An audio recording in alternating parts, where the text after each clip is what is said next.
it is Jolene here from the Best Vinyl Cutters.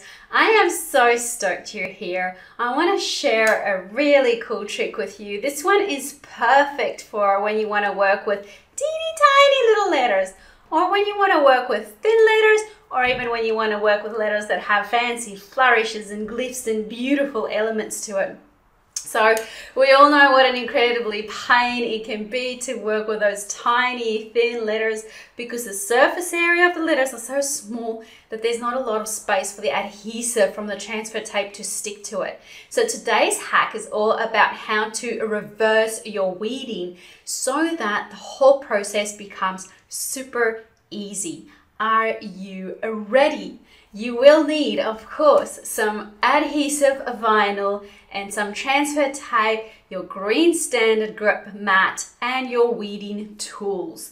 So we're going to come up with a nice fine little word that we're going to weed. I've already designed mine on Cricut Design Space, and I've cut it out so that I can hop straight into showing you exactly what you need to do to reverse weed and therefore save yourself a lot of hassles. Let's get straight into it.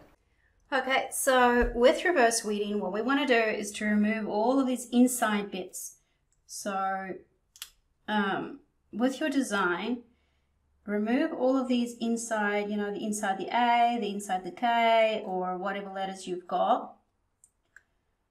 So I'm just picking those out.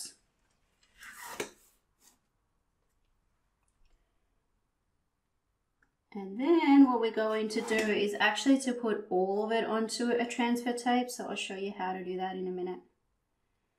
Maybe just these inside bits are so tiny. So let me just do that first. All right, looks like I've done all the inside bits. So next what I want to do is to remove this, and I'm going to trim it down. All right, so next up, what we want to do is to place everything we've got on a backing sheet.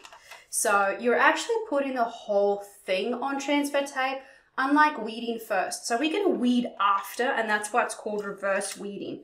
So next what we need to do is use a scraper and make sure everything is stuck down really well. I like to go over the back and the front when I do this, because those little letters are really tiny and thin, so there's not a lot of surface area for them to stick. And if they don't stick properly, all of this is going to turn into a fair bit of a nightmare. So we really want to give them a good scrape with a bit of pressure and really focus on the middle where the letters are, not just the edges as well.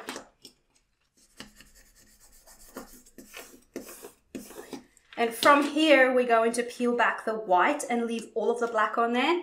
I find that I need to grab my weeding tool at this point just to help it, because otherwise I tend to pull off everything. So we're leaving all of the black, just like that. The letters as well as the excess vinyl. Removing the excess paper.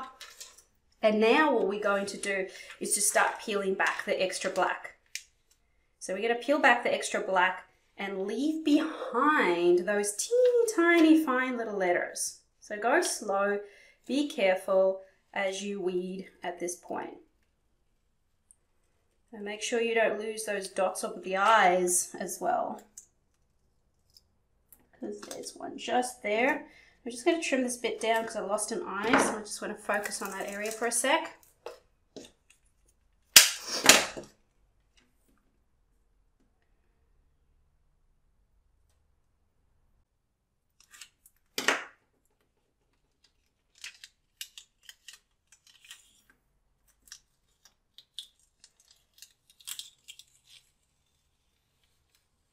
Okay, and then we have our reverse weeded letters. So this is a lot easier to do in comparison to doing it the other way.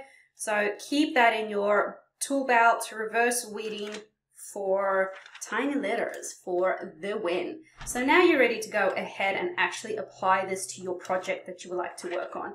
And that is it. That is how you reverse weed. Very, very handy when you're working with tiny little fine letters like these. Trust me, it will save you quite a lot of headaches and frustrations from trying to do it the other way. So I hope that's a helpful little technique for you, and that you'll be able to use it when you're busy working with all of your fine detailed work. All right, that's it for now. Until next time. Bye for now.